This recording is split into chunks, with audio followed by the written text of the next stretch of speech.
Hey, truck drivers, if you want to spend the night in a Sam's Club or Walmart parking lot, deliver a forklift to them. Man, I'm telling you, they're overjoyed to see you and they'll let you spend the night without any issues whatsoever. You don't have to worry about being towed. Just a little friendly tip there. Oh, wait, you don't have a forklift to deliver? Well, you're taking your chances. Made my coffee, hit the road. There's no traffic when you're taking off at 0 dark 30. Okay, this is like 1 o'clock in the morning. There's no traffic at all. It's beautiful. Loving it. Since my delivery location is only 2.5 hours away and I'm not going to be able to deliver until 0700, I'm going to stop for a shower and fuel on my way to the delivery. Look at all these trucks that created their own parking space at the Pilot in Staunton, Virginia. These trucks can cause you a problem when you're getting ready to leave. Think about where somebody might put a truck and avoid it when you're thinking about how you're going to have to get out of there, especially if you're leaving very early in the morning. And you can get out and look as many times as you want. This isn't like the driver's test. We look, but we don't touch. Clock management is one of the most important skills of a truck driver. You've got to learn how to manage your clock. You've got to learn how to take advantage of times when you have nothing fitting in that's pressing, when your clock is not running. So when you go to take a shower at 3:30 in the morning, there's no line. Showers are available. Click the button and poof, instantly you're going to have a shower reservation and you're going to be able to go get a shower. Now, this particular location has a long walk to the shower. A little pro tip, you have 10 minutes from the time they say your shower is ready before the code expires, just so you know that. At certain pilots, I've seen the line 20 and 30 deep during the daytime. That's not a problem at 3:30 in the morning. You have to be just as careful getting out of the parking place as you were getting in it. The last thing you want is your trailer to swing over and smack somebody. It would not be a good morning for them or you. When your company treats you as a professional truck driver, you're able to choose when you want to fuel and where you want to fuel. If a company's telling you when and where you got to fuel, you might be waiting in line an hour to get that fuel. Hate it for you, that's just the way it is. Now, when you're getting on the interstate, look at all these trucks parked on the side of the road. Those were all people who didn't plan, and they're risking a ticket. In 5 years of trucking, the only break I've ever taken on a ramp was a 30-minute break. A lot of people think this job is just about driving the truck. Driving the truck is the easy part. This job is really about management. We're managing 5 clocks, shippers, receivers, dispatchers, shops, equipment, and ourselves. This is really management. If you've got good management skills, the truck driving is the easy part. It's the fun part. It's when you're listening to your podcast, when you're listening to your books, when you're talking to people on the phone. Another part of the time management is split sleeper berth.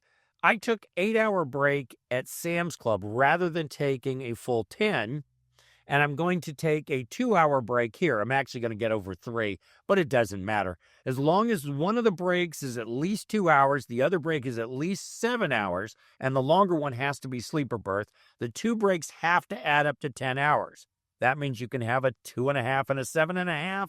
You can have a 2-hour and an 8-hour. You can have a 3-hour and a 7-hour. You get the point. By 7:30, I was ready to roll out of Staunton, Virginia, and head on to my next stop, which is in Richmond, Virginia. Now, in Virginia, there's quite a bit more traffic during the daytime than there was at night. However, it still wasn't bad. I made the trip from Staunton to Richmond. I've already got my next load on me. My next load is I'm running empty from Richmond, Virginia, down to Kinston, North Carolina, where I'm going to do a drop and hook, bring a trailer back to Richmond. I've done some quick math.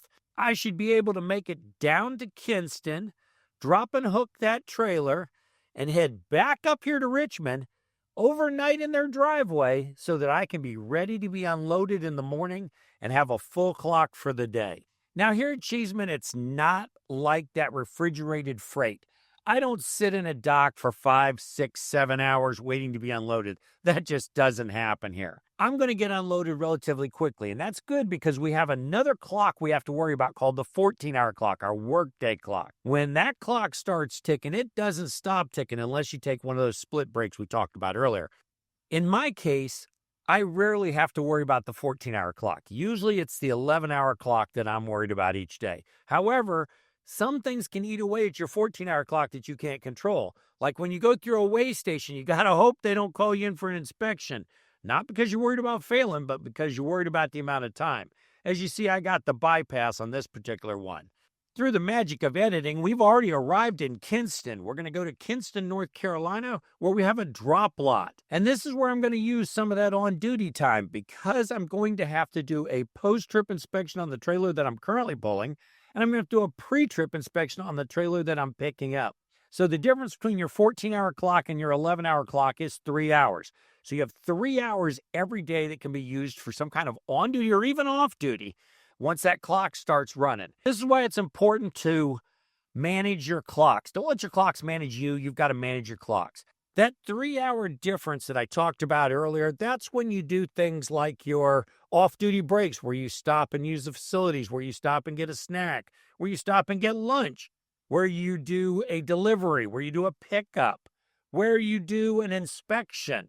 All of those things count against your 14-hour workday. While the seasons make the leaves look really great and you get to see all these colors and everything, the seasons also shorten the daylight.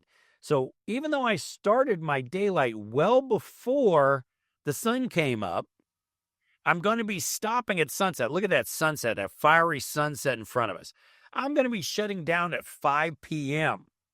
Now, that normally means that I would have a 10-hour break, shut down at 5 p.m., roll at 3 a.m. That's a 10-hour turn and burn. That's the way I like it. Drivers who do resets like to do 10-hour breaks and roll. Drivers who do recaps, they're going to spend 14, 15 hours a day not driving anyway. So something like this doesn't hurt them. In my case, I'm shutting down at 5 p.m., and they won't open till 7 a.m. or 8 a.m., so I will have extra time to get some extra good sleep, to do some editing on a video, watch a little TV, whatever I want to do during that period. But it's rest and relaxation to get ready for tomorrow.